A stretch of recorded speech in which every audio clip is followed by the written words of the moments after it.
بسم اللہ الرحمن الرحیم۔ دس لطیفہ اور سناؤں۔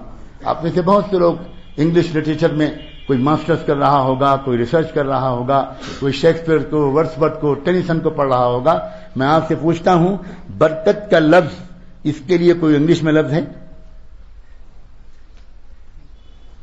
میں تھوڑی دیر انتظار کروں گا، کوئی قابل صاحب کھڑے ہوں اور بتائیں کہ اگر میں آپ سے کہوں کہ انگلش کوئی بتائیے کوئی لفظ جس میں ایک لفظ میں ہم ترجمہ کر سکیں برکت کا۔ یہی سوال میں جو آپ سے کر رہا ہوں وہ میں نے اسٹینفورڈ یونیورسٹی میں انگلش ڈپارٹمنٹ کے ہیڈ سے پوچھا۔ اسٹینفورڈ یونیورسٹی امریکہ کی سب سے بڑی یونیورسٹی ہے، امریکن پریزیڈنٹس کے زیادہ تر بچے اور بچیاں وہیں پڑھتے ہیں۔ جس وقت میں اسٹینفورڈ میں گیا تھا اور میں نے وہاں پر ایک لیکچر دینے کا مجھے موقع ملا تو انہی اسٹوڈنٹس میں بل کلنٹن کی لڑکی چیلسیا بھی تھی، اور اسی اسٹینفورڈ یونیورسٹی کے انگلش ڈپارٹمنٹ کے سربراہ سے میں نے پوچھا، وہ عربی بھی جانتے تھے، لبنان میں 10-12 سال وہ رہے، اس لیے بہت اچھی عربی جانتے تھے وہ، اور تھے وہ انگلش زبان کے بہت بڑے ماہر، انٹرنیشنلی ریناؤنڈ آدمی ہیں وہ انگریزی لٹریچر کے اعتبار سے۔ میں نے ان سے پوچھا کہ برکت کا کوئی ترجمہ ہے؟ تو وہ حیران رہ گئے کہ I'm sorry۔ میں نے کہا ہو بھی نہیں سکتا، اس لیے کہ آپ کی تہذیب میں ہی برکت نہیں ہے تو آپ کی زبان میں کیسے برکت ہے؟ آئی چیلنج، سوال ہی پیدا نہیں ہوتا، ہو ہی نہیں سکتا۔ اور نوجوانوں تم کو ایک لفظ اور دیتا ہوں، پاکی، طہارت، لاؤ اس کے لیے کوئی انگلش کا لفظ۔ بہت قابل لوگ ہو، بتاؤ۔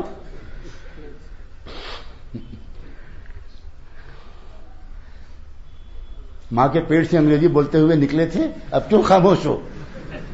تم نے تو ماں سے بھی تھینک یو ہی کہا ہوگا بجائے جزاک اللہ کے، اب کیوں خاموش؟ کہاں ہے طہارت؟ نہیں ہو سکتا۔ میں نے کئی لوگوں سے پوچھا ان کا کلینلینس، میں نے کہا سبحان اللہ، کیا ہر کلین چیز پاک ہوتی ہے؟ صفائی الگ چیز ہے، پاکی الگ چیز ہے۔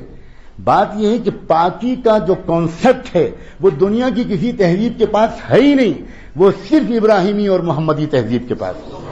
اس لیے صرف ابراہیمی اور محمدی زبانوں میں طہارت کے الفاظ ہیں، دنیا کی کسی زبان میں پاکی کا کوئی لفظ ہی نہیں ہے۔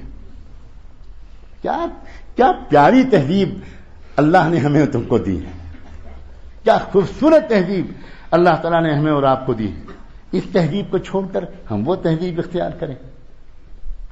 یہ انجانے میں کسی سے غلطی ہوئی ہو تو اللہ اسے معاف کر دے، لیکن اب میری دلی تمنا ہے، اب شعور کا دور زندگی میں آ جانا چاہیے۔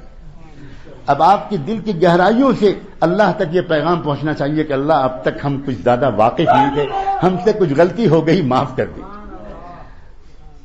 ہم کچھ زیادہ سمجھے ہوئے نہیں تھے، ہم کو بہت گہری ایجوکیشن نہیں ملی، ہمیں کوئی بہت صحیح تربیت نہیں مل پائی، اللہ ہم نے مس کر دیا چانس کو۔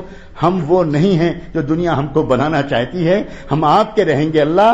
دنیا ہم کو 1000 آپ سے دور کر دینا چاہے، ہم آپ سے دور نہیں جانا چاہتے۔